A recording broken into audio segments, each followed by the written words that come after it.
e enquadrarem-se em tempo no processo do grande plano em realização. E o sofrimento então funciona como acelerador e retificador, que ajusta o espírito negligente ao roteiro certo de sua própria aventura espiritual. Sob a disciplina corretiva e benfeitora da lei do karma, os excessos das mesas abarrotadas de vitualhas sangrentas da alimentação carnívora sofrem a terapêutica das válvulas controladoras na forma de úlceras gástricas, pépticas ou duodenais, estases e litíases da vesícula, hepatites, enterocolites, diabetes, nefrites, insuficiências pancreáticas, ou, ainda, a parasitos e dos estrongiloides, giardias, amebas ou tênia, que obrigam a dieta vegetariana. Sofre o corpo carnal que é provisório, mas assegura-se o rumo exato da entidade espiritual avançando para o norte angélico. Sob essa pedagogia dolorosa e corretiva, predomina a nutrição de mais energia e menos massa, mais espírito e menos matéria.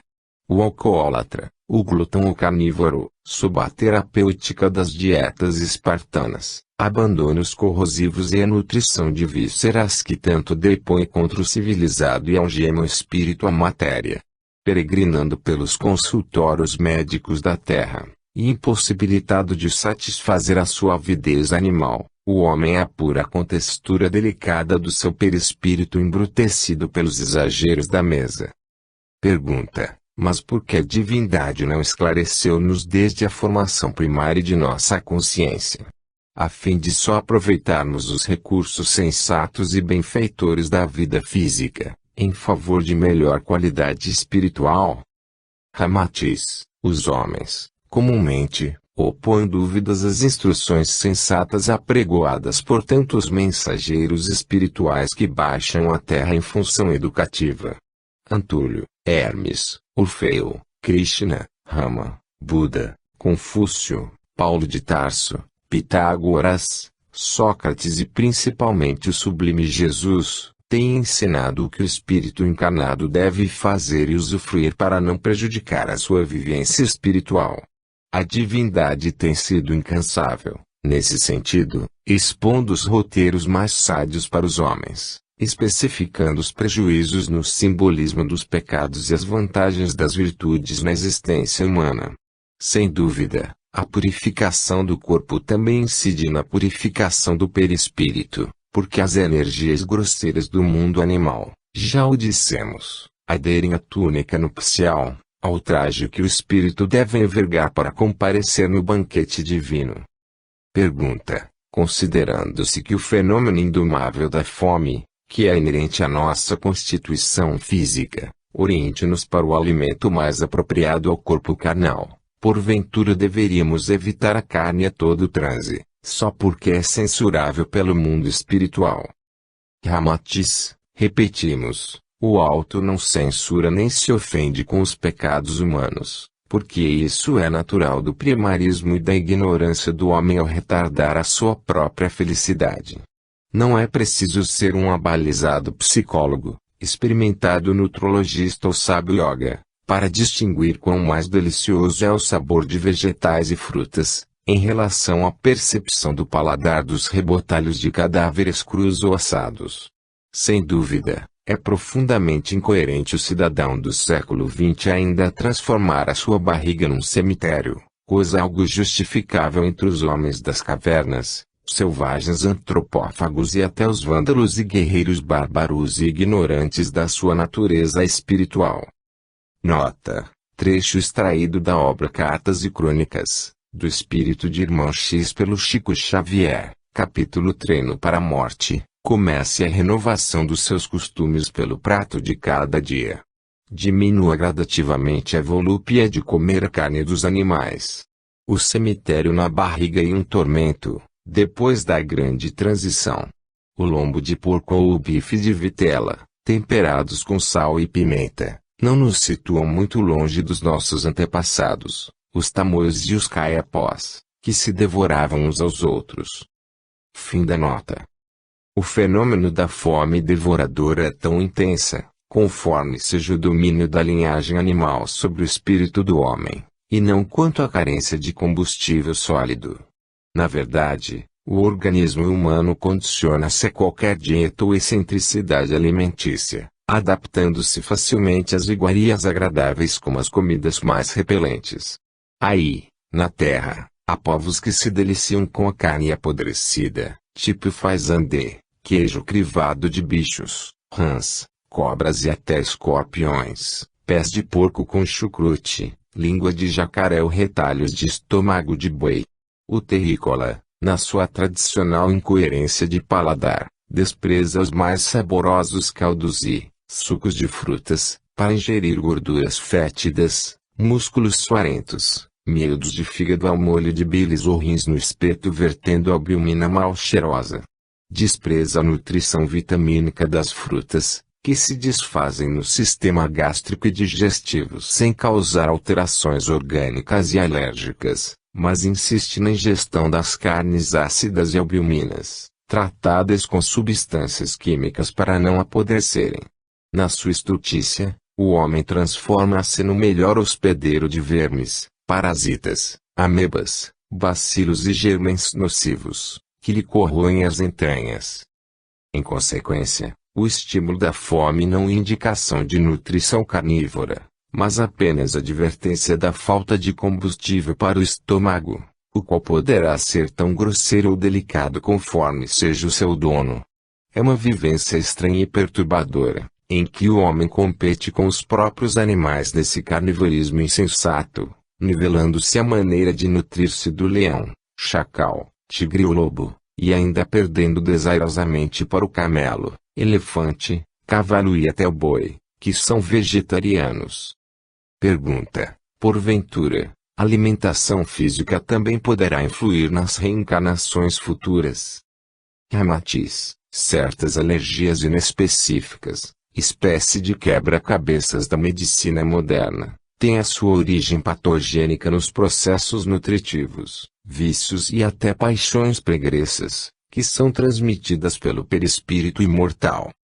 Tratando-se de um verdadeiro campo de sustentação da individualidade espiritual, o perispírito é um veículo ultrassensível que persiste e sobrevive a todas as encarnações e transformações do homem.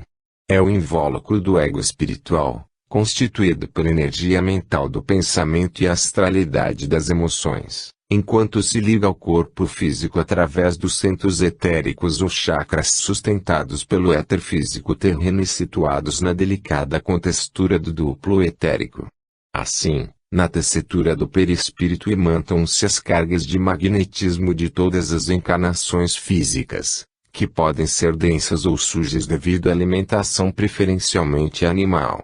Posteriormente, essas energias inferiores precisam ser drenadas da vestimenta perispiritual, num processo vertência dolorosa para o mataborran, que é o corpo, e funciona à guisa de um fio terra na descarga final para o seio da terra. O sepultura, com sua fauna de micróbios vorazes conhecida como fauna dos túmulos, encarrega-se de desintegrar o cadáver e libera, novamente, as energias inferiores que o falecido utilizou e mantou nas suas imprudências viciosas e exageros alimentícios. Há certos espíritos, que após longa vivência de puro vegetarianismo no Oriente, ao se reencarnarem, pela primeira vez, no Ocidente, chegam a sofrer impactos convulsivos ou síndromes epilépticos no seu perispírito hipersensível, quando em contato com os fluidos muito densos exudados pela carne dos animais na alimentação carnívora que não estavam acostumados em existências pregressas. Nota do médium: durante a infância de M, em nossa família, ele era vítima de certas convulsões frequentes, e que o médico tentava solucionar com entorpecentes como Gardenal, Luminal e outros. No entanto, o espírito de Inhokin, em trabalho mediúnico em nosso lar, certa noite disse a minha esposa, para que mercê dá sopa de carne para esse piá. Não vê que ele foi hindu algumas vezes, e era sempre vegetariano. O certo é que as convulsões de M desapareceram instantaneamente pela suspensão da carne, e dali por diante, gozou excelente saúde. Mais tarde, Atanagildo explicou-nos que o perispírito de M entrava em choque com os fluidos estralinos gordurosos e pesados da carne dos animais.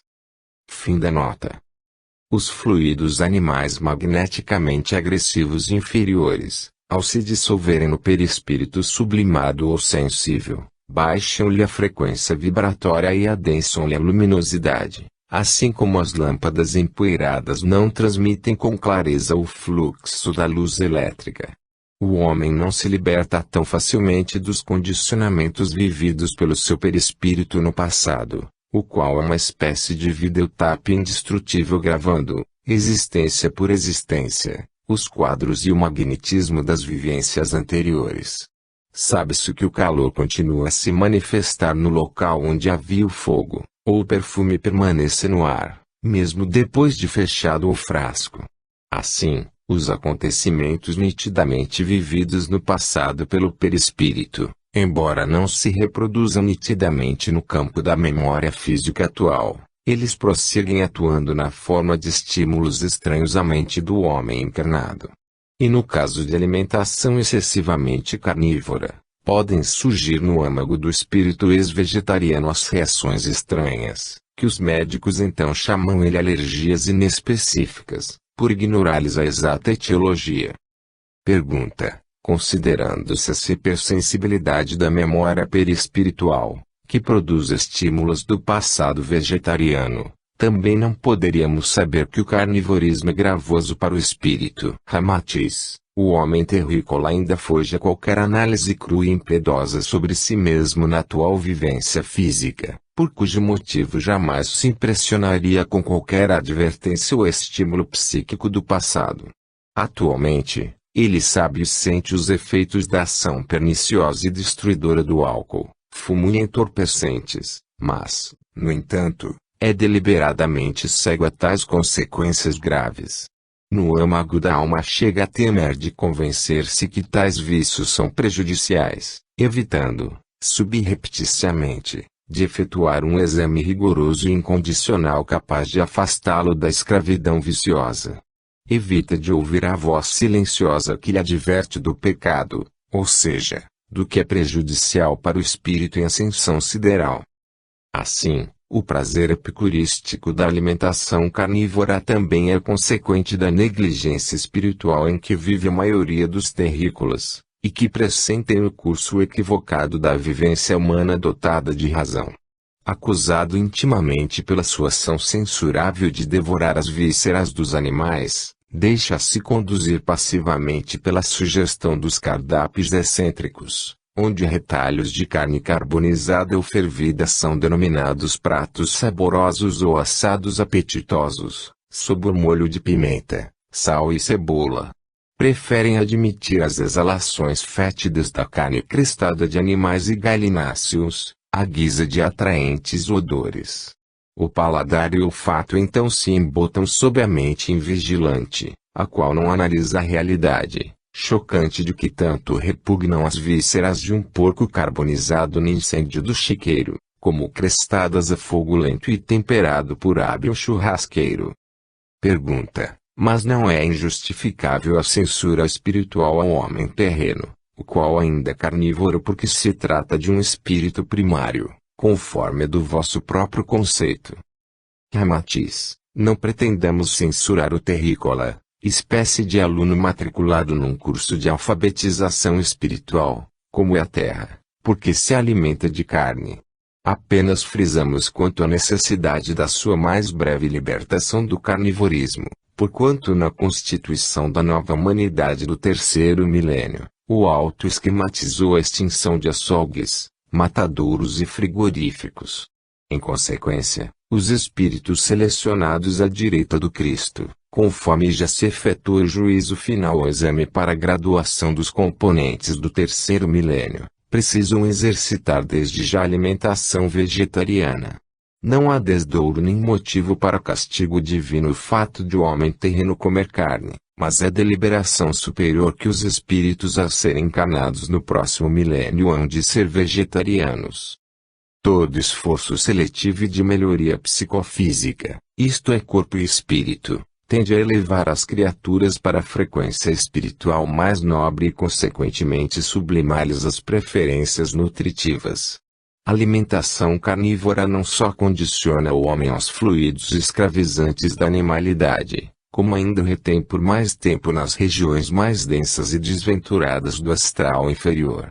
O ambiente terráqueo, no próximo milênio, há de ser descongestionado do excesso de magnetismo mórbido e viscoso quer seja produzido pelos vícios e pelas paixões aviltantes, assim como fruto dos gemidos e das angústias dos animais sacrificados para a gula do homem. Quem cultiva o vegetarianismo desenvolve em si mesmo uma condição mais afim ao novo ambiente higienizado do próximo milênio, e vive equilibrado entre as criaturas de sentimentos pacíficos e piedosos.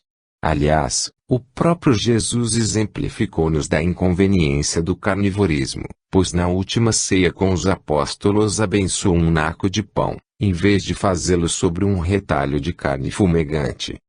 Pergunta: que dizeis do pecado do antropófago, que também devoraram os companheiros, ou seja, carne humana?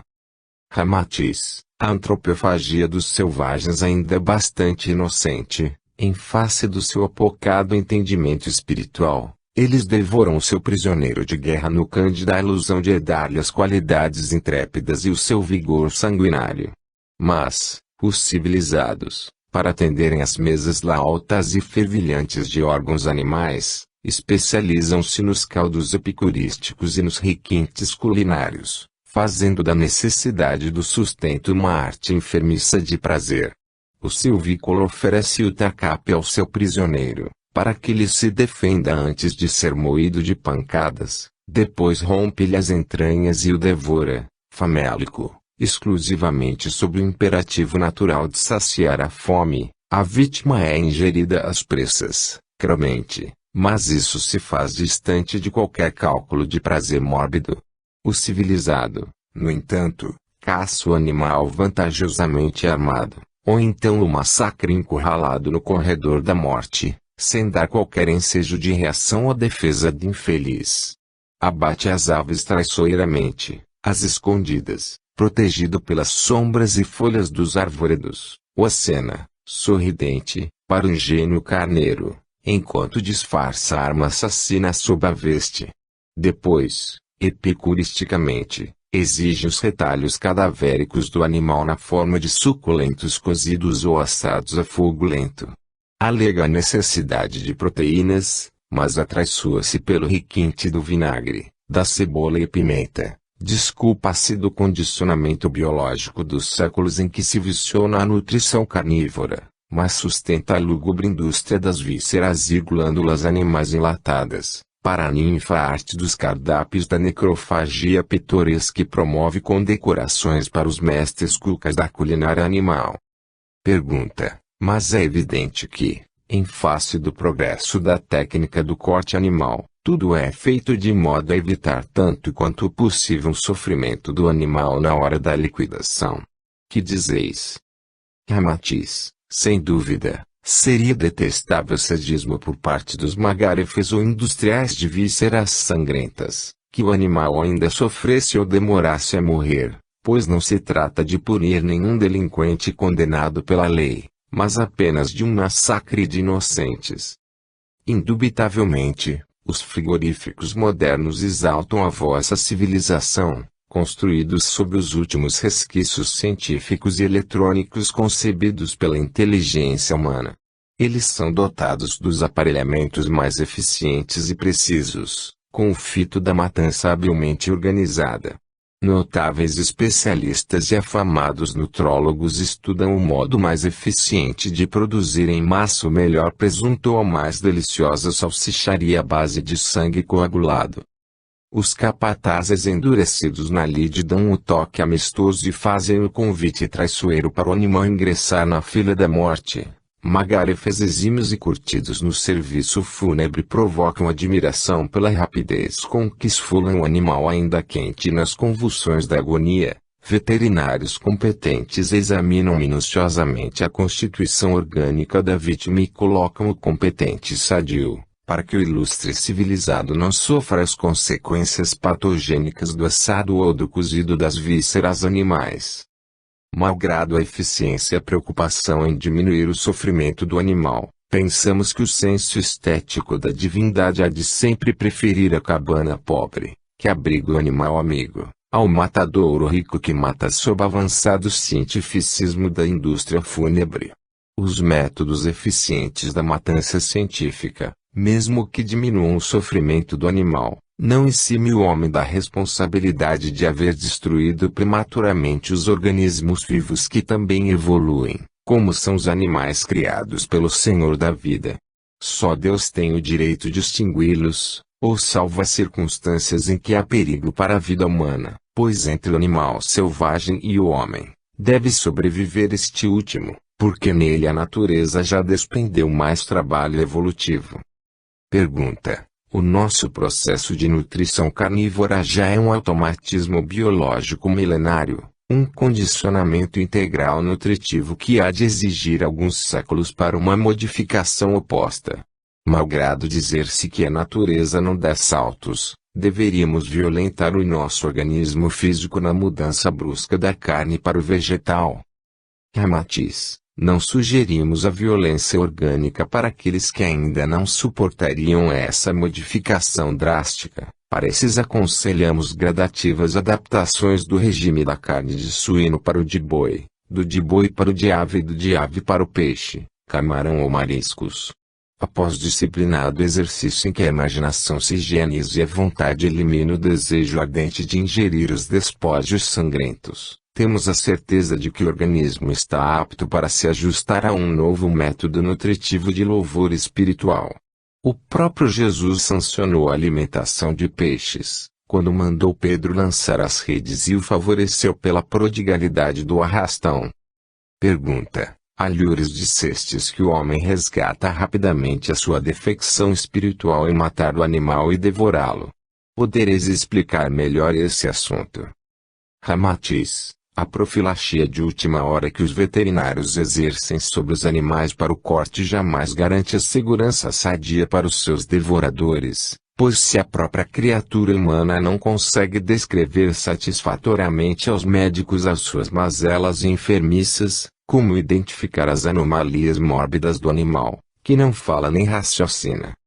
Quanto à criatura humana, às vezes, um simples exame de urina, requerido para fins de somenos importância, revela diabetes avançado e que o médico desconhecia no exame clínico comum. Um simples hemograma solicitado sem graves preocupações pode atestar a leucemia fatal.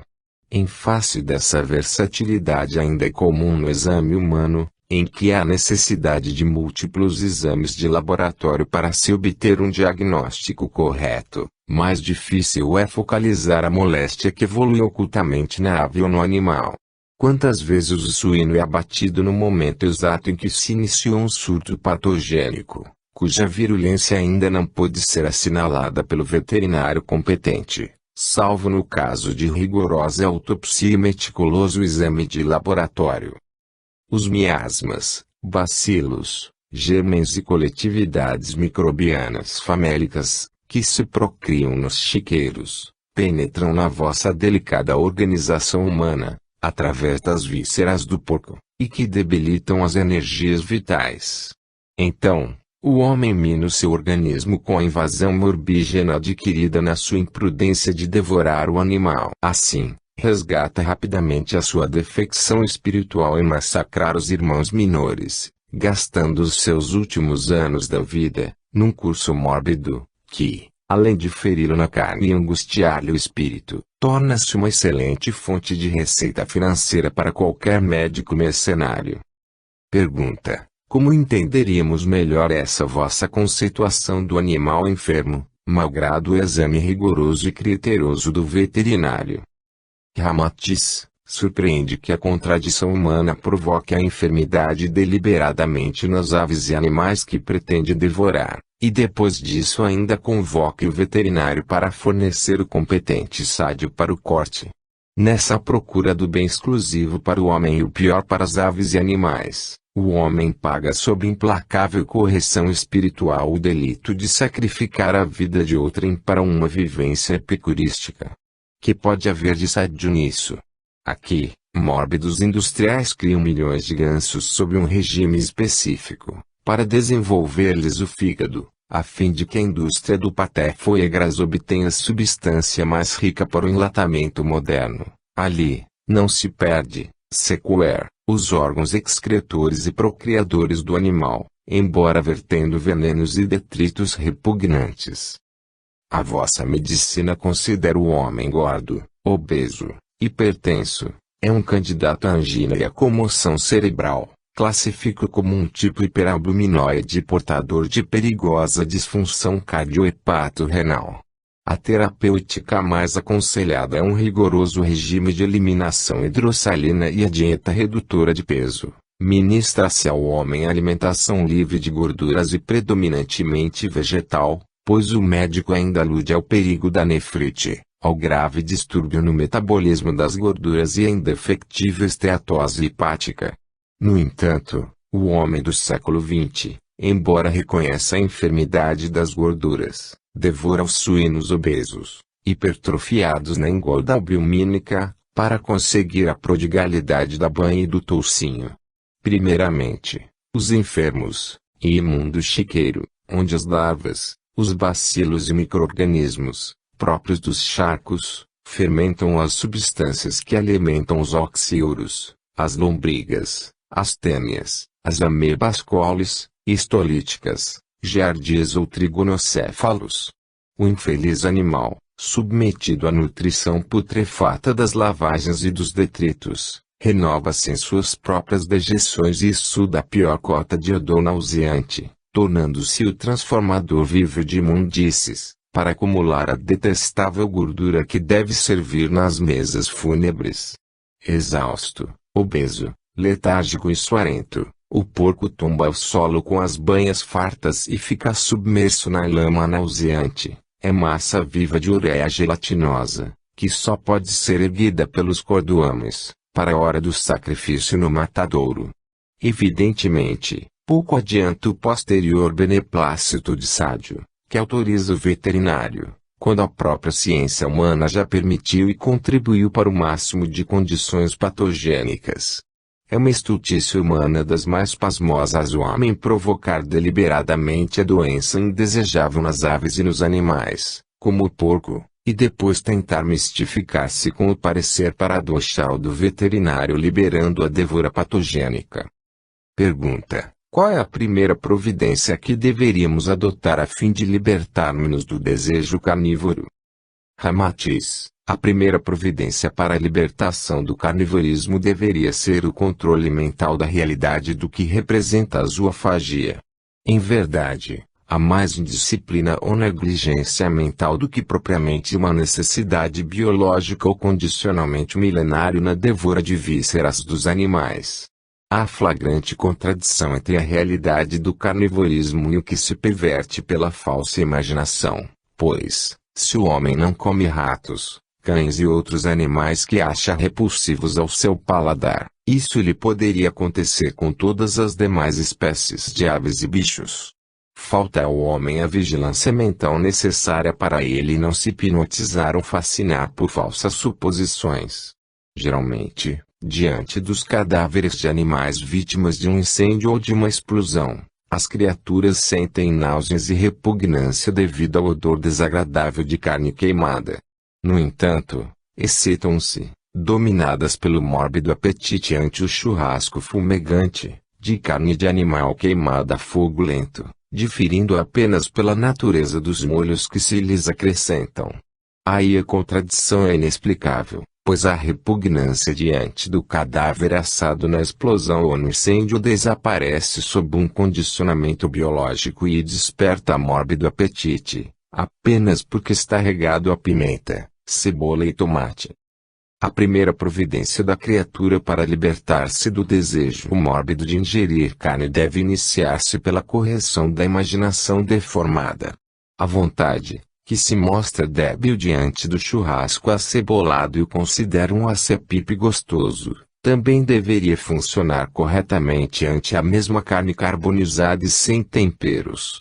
É preciso o homem identificar a realidade que se esconde sob o véu da ilusão do falso apetite, pois a deliciosa dobradinha espanhola não passa de retalhos de bucho de boi extraídos da sua região digestiva impregnados de detritos nauseantes. A feijoada completa é também um charco de albumina onde sobrenadam as partes imundas do porco, como orelhas, pés, costelas e pedaços de couro curtido na lavagem no lodo dos chiqueiros. As mais deliciosas salsicharias não passam de ensacados e feridas de sangue coagulado em mistura com retalhos de nervos e toucinho, que os homens devoram voluptuosamente. Pergunta: porventura o homem terno e evangelizado e um culpado perante Deus só porque ainda come carne? Ramatiz: não existem culpados perante Deus, pois o Pai jamais se ofende com as tolices humanas de seus filhos. Também não é eterno o homem que ainda come carne, malgrado seja ele evangelizado, pois a alimentação carnívora, sendo produto da matança de animais, é um desmentido à ternura. Louvamos as criaturas evangelizadas e submissas aos ensinos libertadores do Cristo Jesus, mas não é eterno e meigo quem devora as vísceras dos irmãos inferiores.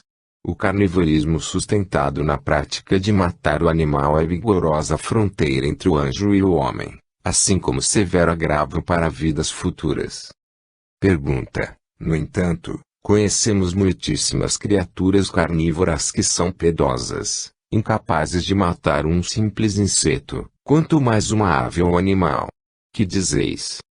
Ramatiz: o que não mata, seja por piedade ou remorso, e depois devora gostosamente a carne do animal ou da ave trucidada por outros, age manhosamente perante Deus e a sua própria consciência. A piedade à distância não identifica o caráter bondoso, pois isso lembra o clássico mistifório do sábado de Aleluia, em que os fiéis católicos, depois de estoico jejum de carne, na quaresma preceituada pela Igreja, aguardam avidamente que o relógio marque o meio-dia para tirarem-se famintos aos retalhos fumegantes da moderna panela de pressão. Comumente, o homem piedoso que se recusa a assistir à matança do animal, depois é o mais exigente e requintado diante do assado, pois escolhe o bocado mais tenro e mais gostoso da carne sacrificada à distância. Pergunta: a recusa do homem em matar o animal ou ave já não significa um protesto contra a existência de matadouros e frigoríficos? Isso não comprova melhor graduação espiritual? Ramatiz: as criaturas que obtêm o seu salário no trabalho dos matadouros, ou matam a ave ou animal no fundo do quintal, podem ser almas primitivas e isentas de responsabilidade espiritual pela incapacidade de analisar os seus próprios atos. Mas aqueles que fogem na hora do cruel massacre do irmão inferior e depois lhe devoram a carne assada ou cozida, não só compreendem a perversidade do ato censurável em sua consciência, como ainda o reconhecem injusto e bárbaro.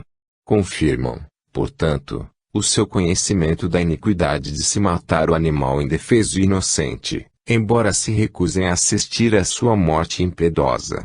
E se depois participam do banquete da morte, ainda maior se lhes torna a culpa, pois condenam, com a ausência deliberada, o que depois desmentem na hora de ingerir prazenteiramente os restos mortais do animal. Em consequência, os fujões pseudamente piedosos também não passam de ativos cooperadores das mesmas cenas tétricas do sacrifício das aves e animais nos mórbidos matadouros da terra. Os consumidores de carne, malgrado aleguem a sua piedade fugindo do sacrifício abominável dos irmãos menores, são outros tantos acionistas e incentivadores de frigoríficos, açougues, charqueadas e matadouros. Não matam aves e animais, por comiseração, mas digerem jubilosamente os retalhos sangrentos produzidos pela indústria fúnebre daqueles que Deus também criou para a ascensão espiritual. Pergunta: porventura, muitos seres divinizados, que já viveram em nosso mundo, também não se alimentaram de carne? Ramatiz: Quanto ao fato de o homem ser santificado na Galeria de Santos do Agiológio Católico ou consagrado na Pinacoteca dos Centros Espíritas, isso não é bastante para se comprovar uma consciência absolutamente espiritualizada.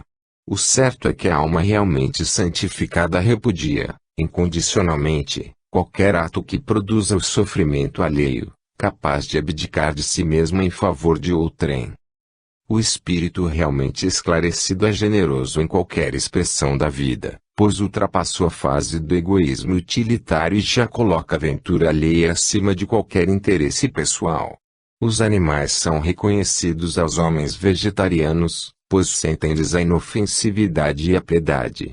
Francisco de Assis discursava aos peixes e aos lobos, e estes ouviam como se fossem inofensivos cordeiros. Jesus estendia sua mão abençoada e as cobras mais ferozes se aquietavam em doce enlevo. Se Maharishi, o santo da Índia, quando em divino samadhi, era visitado pelas aranhas, que dormiam em suas mãos, ou então afagado pelas feras, que lhe lambiam as faces, alguns místicos hindus deixam-se cobrir com insetos venenosos e abelhas agressivas, que lhe voam sobre a pele. Os antigos iniciados essênios mergulhavam nas florestas bravias, a fim de alimentarem os animais ferozes que eram vítimas das tormentas e dos cataclismos. Inúmeras criaturas inofensivas e piedosas, verdadeiros amigos dos pássaros, não os prendem em gaiolas. Pergunta: quais os recursos que os mestres poderão empregar para afastar o homem da nutrição carnívora? Ramatiz: sem dúvida, a dor e o sofrimento ainda são os melhores corretivos ou processos retificadores para os espíritos de graduação primária, como ainda são os terrícolas. As enfermidades funcionam como verdadeiras válvulas de segurança espiritual porque retificam os exageros, amenizam as paixões e ajustam a indisciplina humana. Sob a terminologia clássica da ciência médica, especificando úlceras, cânceres, cirroses, nefrites, enterocolites, pancreatites, tuberculose, asmas, artrites e a proliferação de amebas, giardias, estrongiloides, tênias, ascaris e oxiuros, os terrícolas vão acertando os desvios do pretérito e descondicionando-se do carnivorismo atual. As anomalias gastrointestinais e insuficiências pancreohepáticas, além das afecções vesiculares e renais, obrigam o homem a dietas espartanas, em que o médico prudente, de início, aconselha a dieta de carne. Inúmeras criaturas, que na sua juventude zombavam da possibilidade de alguém viver sem a ingestão de carne, sob a corrigenda da lei espiritual, atravessam a velhice a chá e bolachas, sob a coação de úlceras e colites. Pergunta: sob os vossos conceitos, devemos crer que o homem terreno, no futuro, tornar-se-á exclusivamente vegetariano? Ramatiz: o vegetarianismo é um imperativo fundamental na alimentação da humanidade futura. Nos planos siderais programados para o terceiro milênio não consta a existência de indústrias e comércio de cadáveres sangrentos de animais. E, num breve futuro, a alimentação carnívora há de causar o mesmo horror que hoje ocasionaria a antropofagia entre civilizados. Então hão de proliferar as casas de alimentação vegetariana sob a competência de abalizados peritos no gênero. Atualmente, os restaurantes vegetarianos modernos já oferecem a mais saudável variedade de pratos com certos sabores que ajudam os ex-carnívoros a se adaptarem gradualmente ao novo regime sádio. São refeições que também obedecem às tabelas de vitaminas, proteínas e calorias tão discutidas e examinadas na atualidade. Pergunta: porventura, a alimentação vegetariana também poderá influir favoravelmente na desencarnação? Ramatiz: os espiritualistas reencarnacionistas sabem que tanto o homem como o animal possuem o duplo etérico, o qual é um corpo sutilíssimo e imponderável, constituído de éter cósmico combinado ao éter físico do planeta, e que funciona como elo de ligação entre o perispírito ativo no mundo oculto e o corpo do cenário físico. Quanto mais evoluído é o homem, mais diáfano e delicado é o seu duplo etérico, pelo qual só transitam as energias de melhor qualidade espiritual. Nos animais também se observa essa distinção, pois, enquanto o invólucro etéreo físico do cão domesticado é mais sutil, porque já manifesta sentimentos e emoções racionais perante o seu dono, a organização etérea do porco é mais grosseira e repulsiva, nutrida nos fluidos densos e viscosos da fermentação dos chiqueiros. Quando o suíno ou o boi são sacrificados, a sua carne reflui sob o impacto violento, febricitante e doloroso da morte prematura, o choque mortal que lhes extingue a existência plena de vitalidade física também lhes exacerba o duplo etérico, produzindo algo parecido a uma coagulação fluídica. O sangue, que é a linfa da vida e o portador dos elementos etéreo-físicos mais poderosos do mundo invisível, estagna em seu seio a carga de energia astralina inferior, que o porco ou o boi carregam para o seu corpo físico na manifestação violenta da vida instintiva. Nota, realmente, há visível diferença na composição do duplo etérico dos próprios animais e aves. Sob evidência, observa-se que a aura etéreo-física do suíno é pardacenta, viscosa e obscura, enquanto a do carneiro projeta uma silhueta num tom claro, lilás escuro, mas transparente. No caso das aves dá-se o mesmo, pois, enquanto o corvo se mostra etericamente num cinza escuro, denso e oleoso, o beija-flor é um foco de luz policrômica, despedindo diminutas chispas fulgurantes. Quer parecer que influi, nesses casos, algo da alimentação mais grosseira ou refinada. Fim da nota. Assim, as pessoas carnívoras incorporam no seu duplo etérico grande parte desses fluidos inferiores.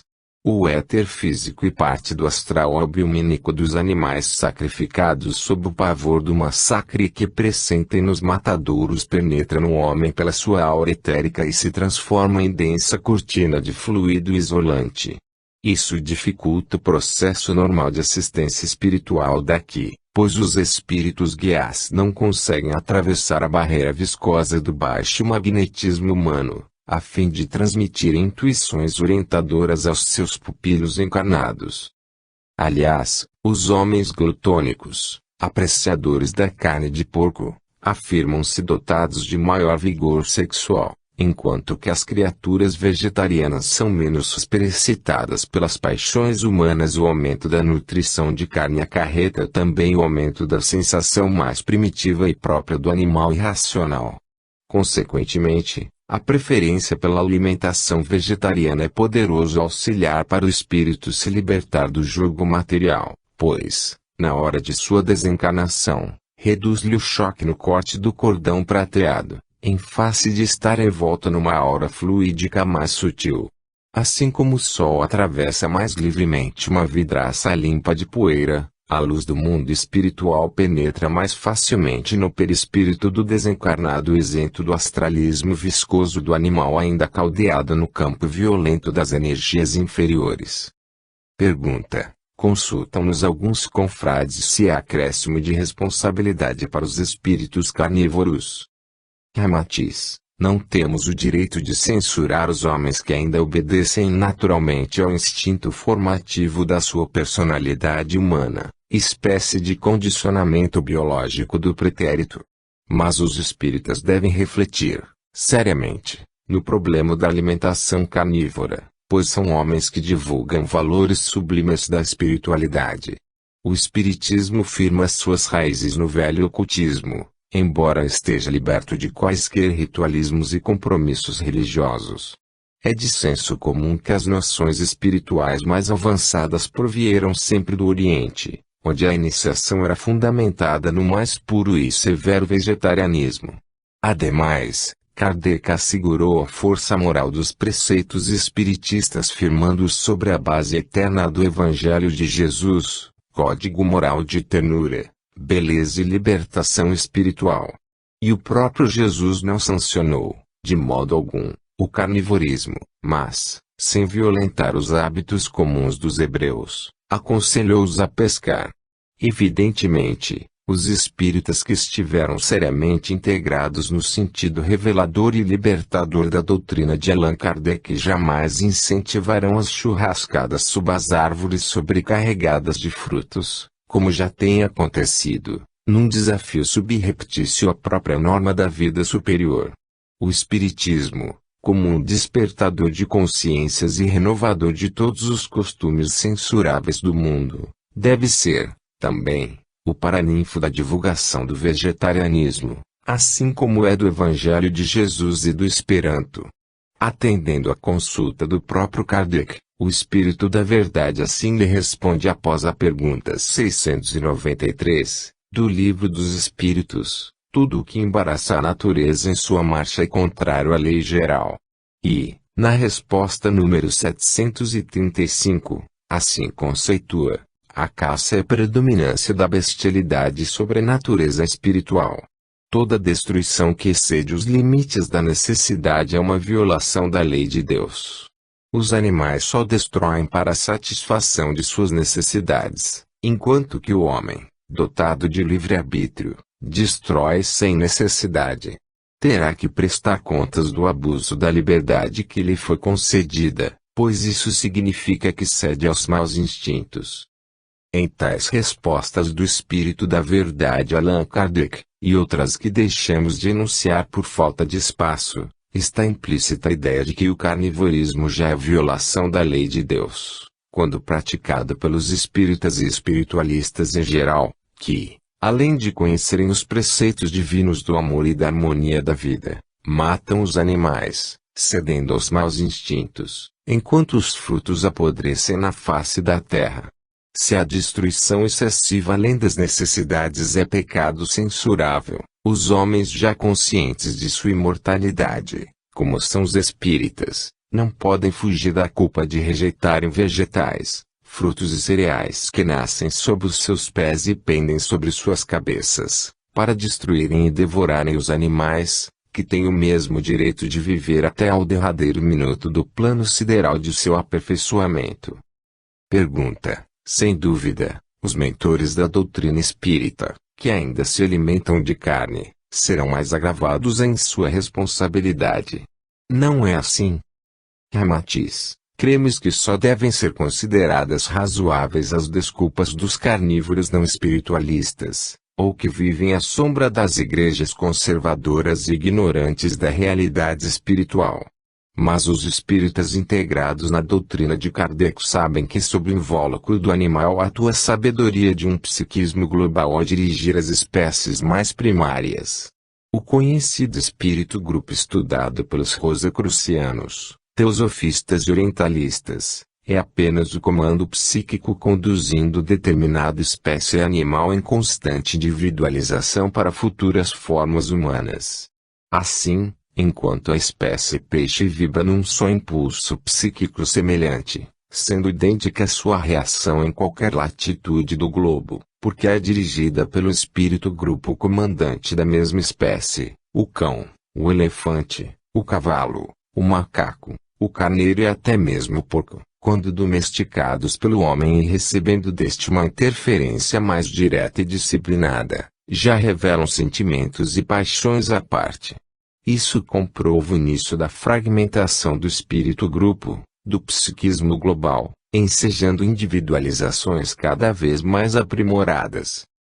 Em face dessa constante fragmentação e coesão individualista dos fragmentos psíquicos, comandando mais diretamente os corpos dos animais de instinto melhorado pelo homem, é evidente que sob tal progresso há tipos verdadeiramente pré-humanos, como o macaco, que é capaz de imitar tudo o que lhe ensinam, o cão cuja amizade ao dono chega ao sentimento humano, e, finalmente, o cavalo, que demonstra, além do sentimento, uma natureza algo intelectiva, deslumbrando o público circense pelas danças primorosas e artes de adivinhação. Em consequência, sem qualquer exagero de nossa parte, em face da incessante proliferação de matadouros de equinos, cujos animais já revelam certa compreensão de sentimentos racionais, os atuais devoradores de carne de cavalo praticam algo da velha antropofagia dos selvagens ignorantes.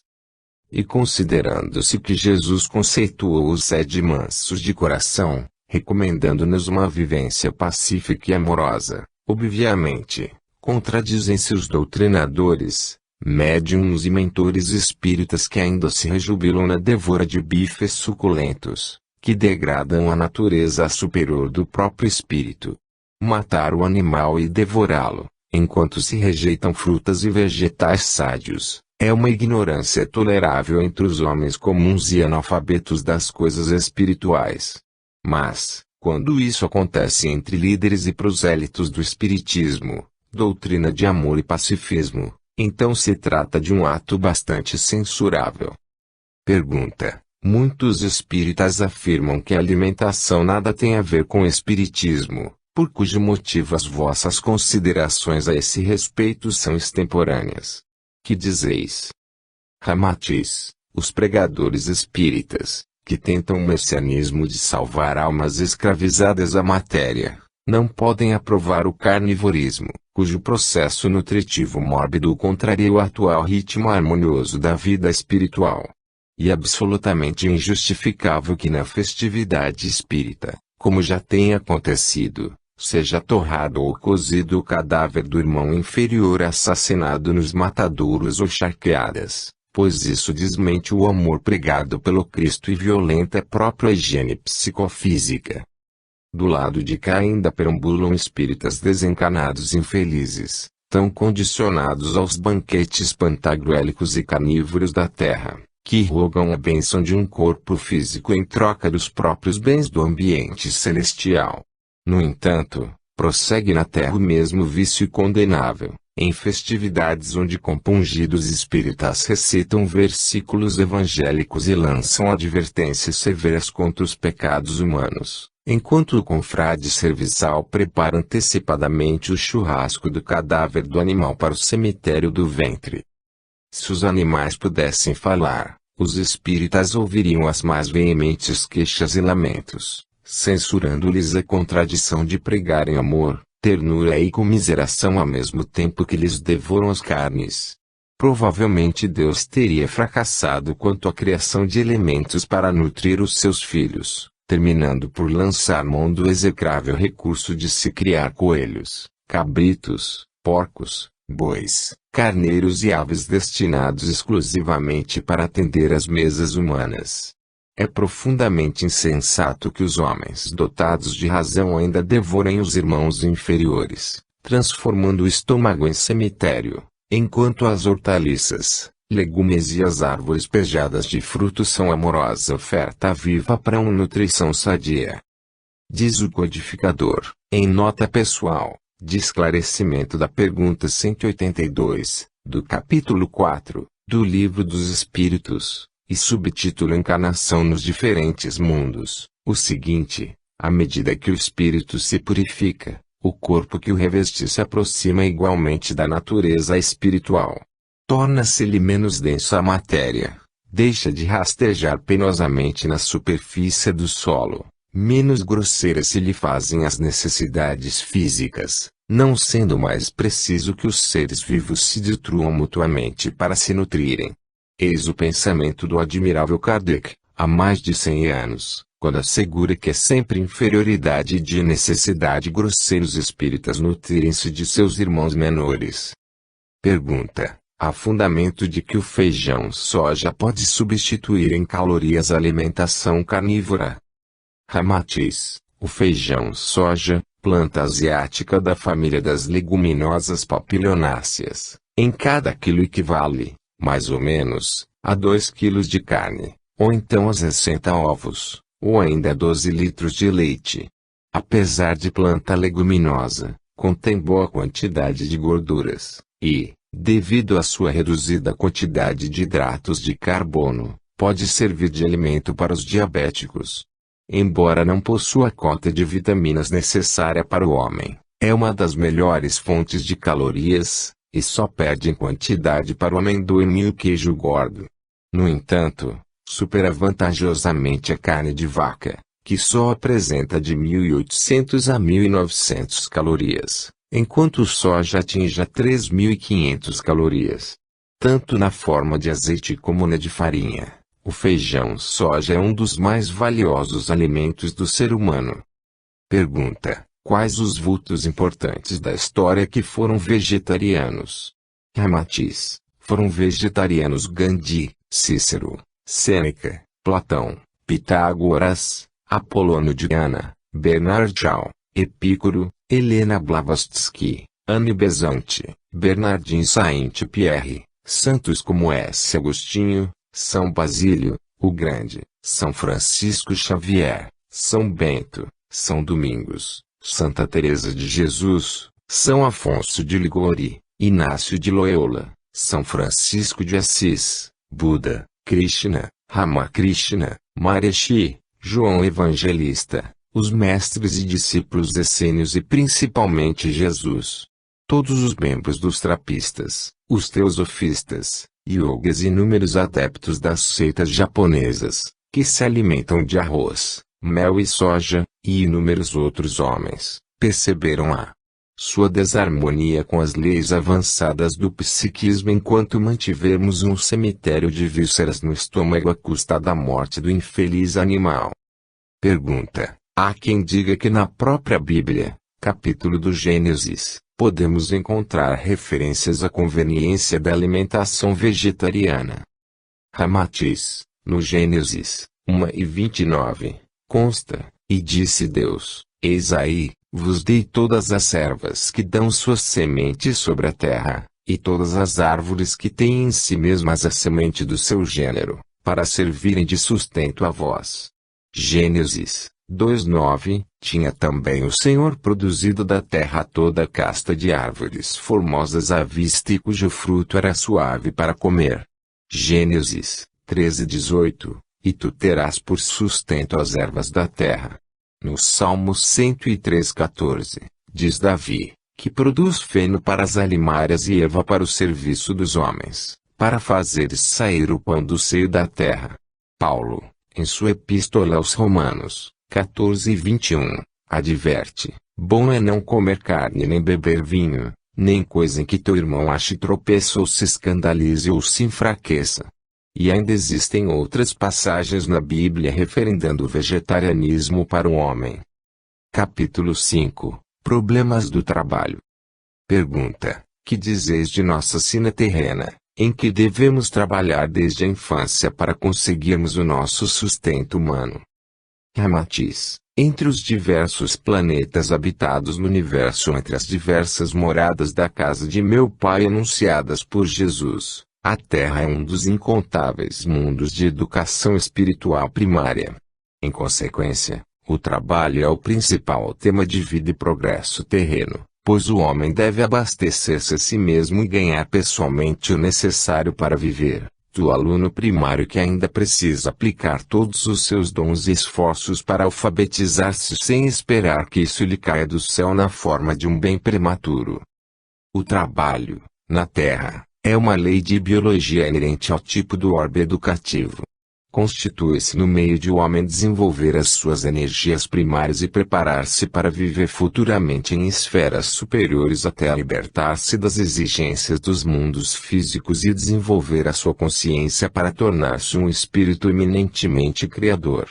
Mas não basta ao homem viver na Terra apenas acumulando bens e objetos, como um proprietário de quinquilharias que, ao morrer fisicamente, tem de renunciar aos seus bens por não poder transportá-los para o além-túmulo.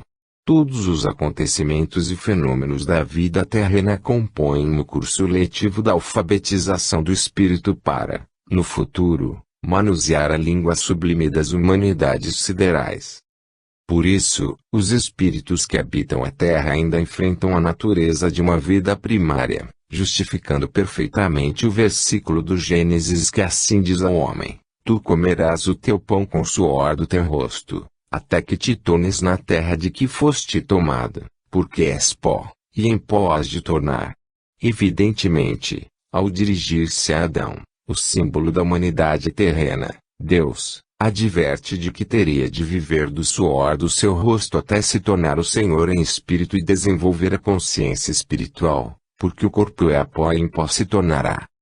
Mas o trabalho, na terra, apesar de exigir do homem um esforço árduo e indesejável, é uma condição transitória. Ela existe só enquanto o espírito desenvolve e fortalece a sua consciência individual, proporcionando-lhe o ensejo de ativar a paciência, a resignação, a perseverança e dinamizando iniciativas criadoras. Malgrado a fadiga e a obrigação, o labor humano adestra o espírito para a vida superior e o conduz a tarefas agradáveis e prazenteiras noutros planos mais saudáveis. O trabalho terrícola não é castigo nem desperdício, mas um processo de desenvolvimento. Assim,